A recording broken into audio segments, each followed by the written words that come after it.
श्री सीताराम चंद्राभ्याम नमः।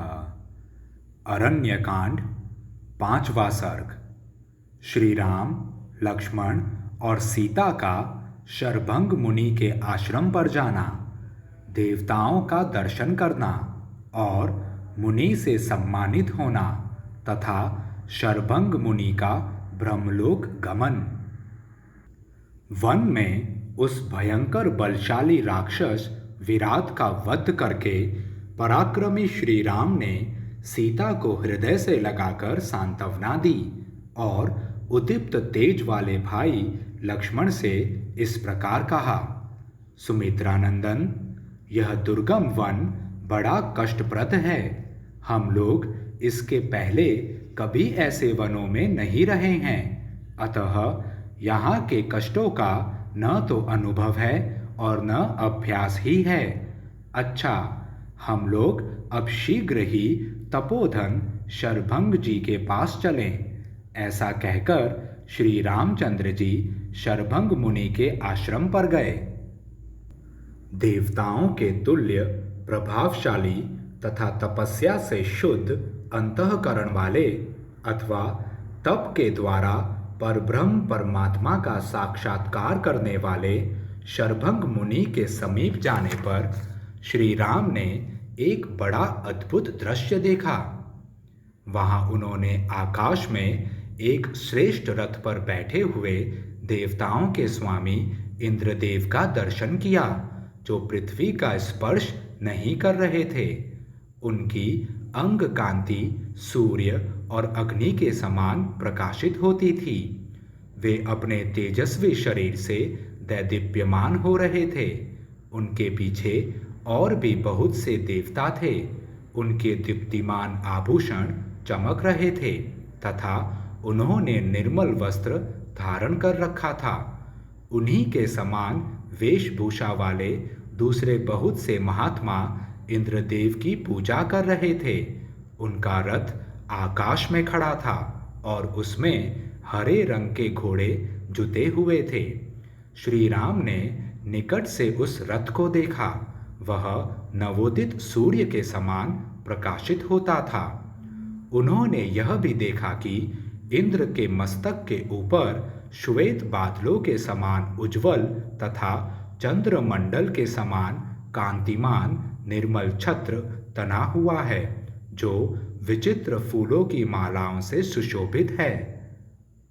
श्री राम ने सुवर्णमय डंडे वाले दो श्रेष्ठ एवं बहुमूल्य चंवर और व्यजन भी देखे, जिन्हें दो सुंदरियां लेकर देवराज के मस्तक पर हवा कर रही थीं।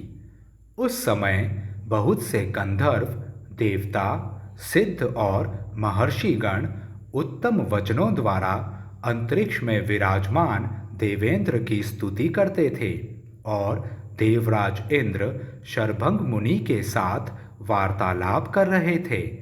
वहां इस प्रकार शतक्रतु इंद्र का दर्शन करके श्री राम ने उनके अद्भुत रथ की और अंगुली से संकेत करते हुए उसे भाई को दिखाया और लक्ष्मण से इस प्रकार कहा।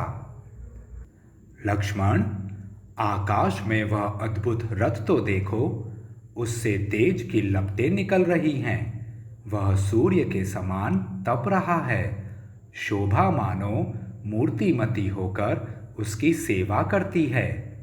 हम लोगों ने पहले देवराज इंद्र के जिन दिव्य घोड़ों के विषय में जैसा सुन रखा है, निश्चय ही आकाश में ये वैसे ही दिव्य अश्व विराजमान हैं।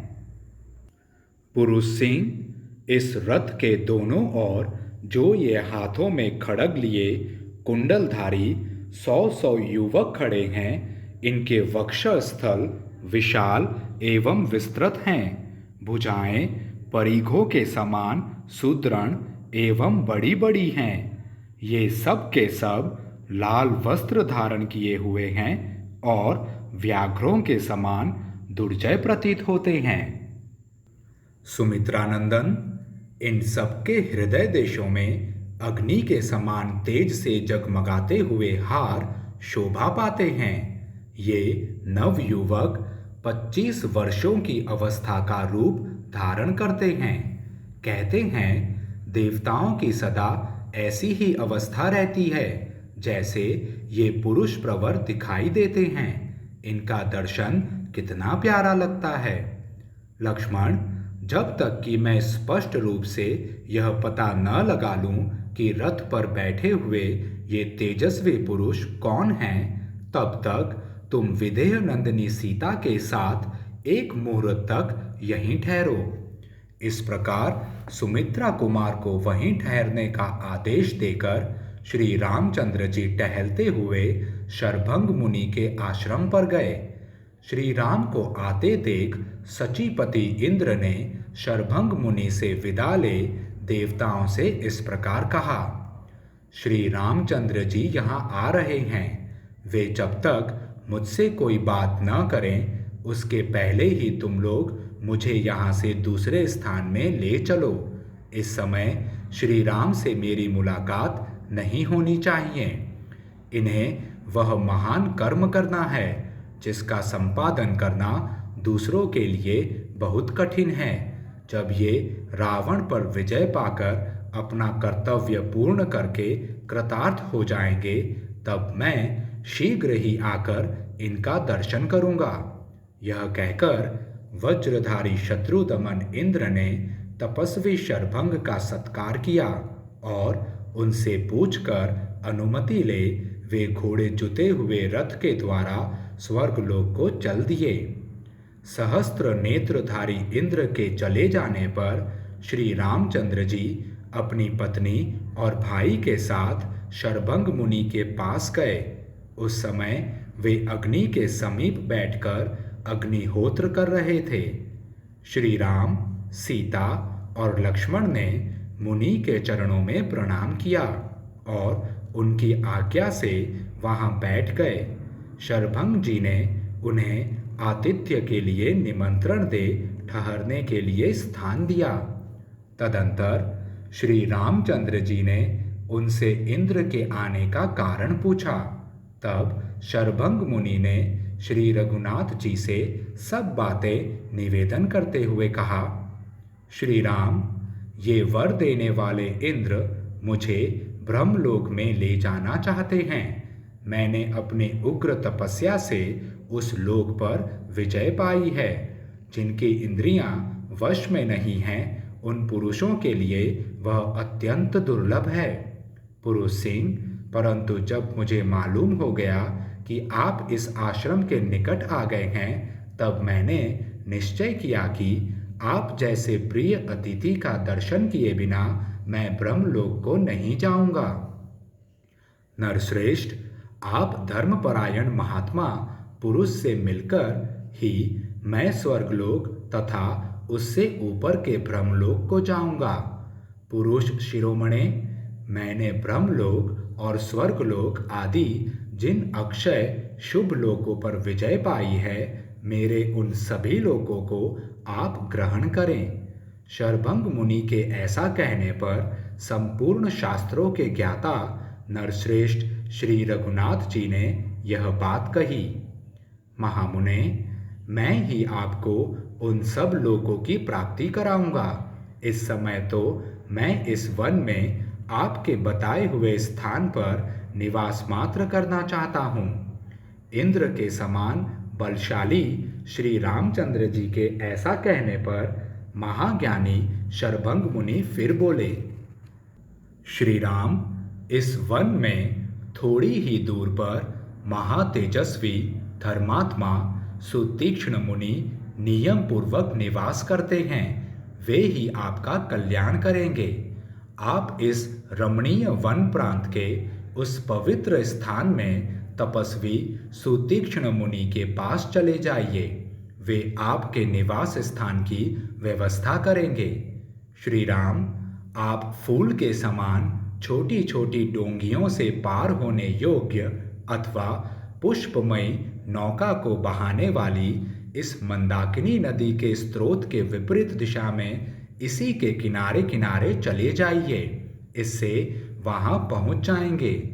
नरश्रेष्ठ, यही वह मार्ग है परंतु तात, 2 घड़ी यहीं ठहरिए और जब तक पुरानी केंचुल का त्याग करने वाले सर्प की भांति मैं अपने इन जरा जीर्ण अंगों का त्याग न कर दूं, तब तक मेरी ही ओर देखिए। यूं कहकर महातेजस्वी शरभंग मुनि ने विधिवत अग्नि की स्थापना करके उसे प्रज्वलित किया और मंत्रोच्चारण पूर्वक घी की आहुति देकर वे स्वयं भी उस अग्नि में प्रविष्ट हो गए। उस समय अग्नि ने उस महात्मा के रोम, केश, जीर्ण त्वचा, हड्डी, मांस और रक्त सबको जलाकर भस्म कर दिया। वे शरभंग मुनि अग्नि तुल्य तेजस्वी कुमार के रूप में प्रकट हो गए और उस अग्नि राशि से ऊपर उठकर बड़ी शोभा पाने लगे। वे अग्निहोत्री पुरुषों, महात्मा मुनियों और देवताओं के भी लोकों को लांघकर ब्रह्मलोक में जा पहुँचे। पुण्य कर्म करने वाले द्विज श्रेष्ठ शरभंग ने ब्रह्मलोक में पार्षदों सहित पितामह ब्रह्मा जी का दर्शन किया।